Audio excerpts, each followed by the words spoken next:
dua binatang yang berwarna hitam di dalam sholat.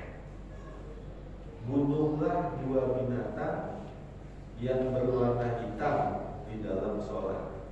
Al-hayya wal aqrab, yaitu ular dan kalajengking. Ular kalajengking disebut sama Nabi al-aswadain. Al-aswadain, dua binatang yang berwarna hitam. 1, 3, 2, 4. Uqtulul hayati kullahunna, bunuhlah ular seluruhnya. Ular yang mana aja matiin. Faman khofa takrahunna, barang siapa yang takut menjadikan mereka musuh, falaysa minna, maka bukan termasuk dari kita. Uqtulul hayati kullahunna, bunuhlah ular seluruhnya. Ular yang mana aja mati. Faman khofa takrahunna, barang siapa yang takut menjadikan mereka musuh, takut menjadikan ular sebagai musuh, falaysa minna, maka bukan termasuk dari kita, bukan termasuk dari umat Nabi Muhammad SAW yang takut dengan hal itu.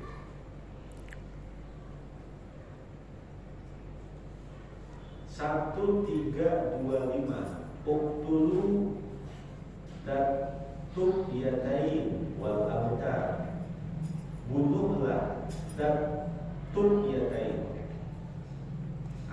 Tuqyatain, ular yang di punggungnya ada 2 garis putih, itu namanya tuqyatain. Ular yang di punggungnya ada 2 garis putih. Jadi ada hitam, ada putih, pokoknya bergaris-garis. Umpama ular poros, ya, apa namanya, ular elang, ular beling, apalagi pokoknya ular yang di punggungnya itu ada 2 garis putih. Nah itu kata Nabi, bunuh, itu bahaya. Namanya tuqyatain wal abtar, dan ular yang ekornya pendek. Ular jangkrik itu, yang kayak jangkrik, itu bahaya. Ular yang disebut dengan al-abtar, yang ekornya pendek. Fa innahuma yaknisanil basar, karena keduanya yaknisani, dapat membutakan al-basara, mata.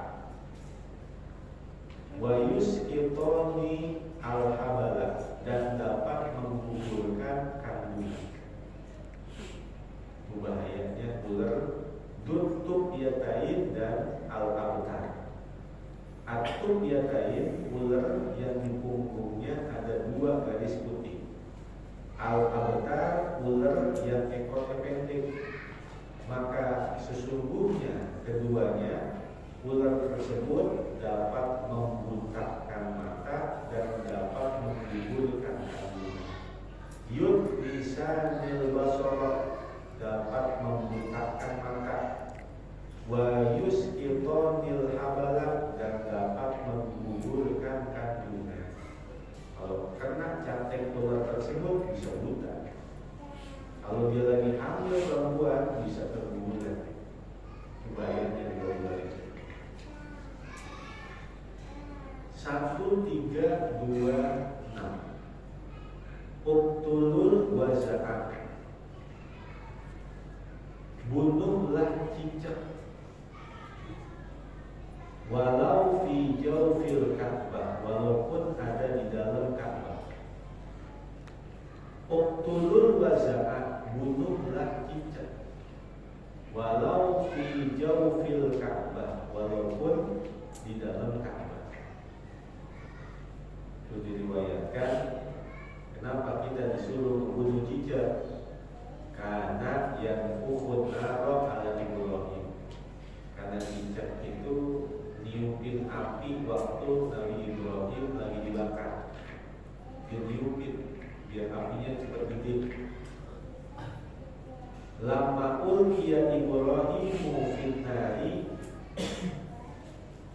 lam takun fil ardi dabatun illa atfa'at anhun nara illa al-waza'a fa innaha kanat tanfukun nara alaihi fa amara Mustafa sallallahu alaihi wa alihi wa sallama bi qatliha. Tatkala Sayyidina Ibrahim dilemparkan ke api, maka tidak ada binatang yang mana saja kecuali berusaha untuk memadamkan api tersebut, kecuali cicak. Justru cicak niup-niupin api tersebut agar api semakin besar. Maka dengan sebab itulah Nabi memerintahkan untuk membunuh cicak. Bunuh cicak. Tapi tetap walaupun kita disunahkan untuk membunuh, tidak boleh menyiksa. Kalau kita pukul yang dikira-kira sekali mati, atau 2 kali atau 3 kali, jangan disiksa. Tetap nggak boleh nyiksa dan tidak boleh membakar dalam keadaan hidup. Karena yang berhak membakar hanya Allah.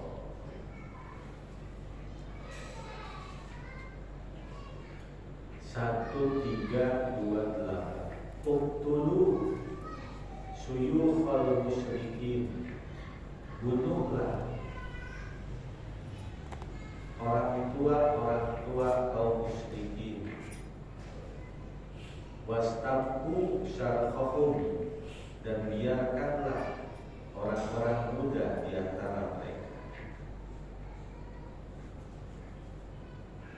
Ini jangan dipahami mentah-mentah. Maksudnya bunuhlah orang tua kaum musyrikin karena dia ini sebagai provokator yang ngajarin anak muda mereka untuk menentang Islam di kala itu. Seorang yang bernama Abdullah bin Mas'ud, ketika dia bacain Al-Quran di sisi Ka'bah, maka semua orang mukulin dia. Yang tua-tua yang ngajarin mukulin dia, bikin agama baru. Yang tua-tua menyuruh dia. Maka yang paling gemes mukulin Abdullah bin Mas'ud itu adalah Abu Jahal. Aku sudah berkata, ketika Nabi melihat Abdullah bin Mas'ud ini berdarah-darah, maka Jibril di sisinya dalam keadaan senyum-senyum. Nabi bertanya, wahai Jibril, sahabat saya ini mukanya berdarah-darah, dipukulin, kamu malah tersenyum. Kata malaikat Jibril, nanti kau akan mengetahui senyumanku ini, wahai Muhammad. Karena Abdullah bin Mas'ud itu orangnya kecil, pendek, katek, digebukin sama orang tuanya. Yang paling gemas gebukin Abu Jahal. Maka dalam peristiwa perang Badar, karena postur tubuhnya kecil, pedangnya juga pendek disesuaikan dengan ukuran tubuhnya, kata Nabi Abdullah bin Mas'ud, kamu jangan ikut perang, kamu duduk sini aja, diam-diam di sini ya. Nanti kalau perang sudah selesai, cari orang-orang kafir yang lagi cengap-cengap, potong lehernya, bunuh sekalian. Nanti kamu akan mendapatkan pahala yang sama seperti pahala orang yang jihad. Jadi sahabat pada perang, dia menungguin aja. Udah selesai perang, baru dia ke medan perang. Dia cari orang-orang kafir yang lagi cengap-cengap, maka langsung dia matiin. Dan ternyata yang lagi cengap-cengap dalam peristiwa perang Badar itu adalah Abu Jahal. Lagi sekakul lagi cengap-cengap. Maka langsung dipotong lehernya, diikat, diseret-seret palanya oleh Abdullah bin Mas'ud. Maka malaikat Jibril di sisinya Abdullah bin Mas'ud tersenyum-senyum. Kata Nabi, wahai Muhammad, wahai Jibril, apa maksud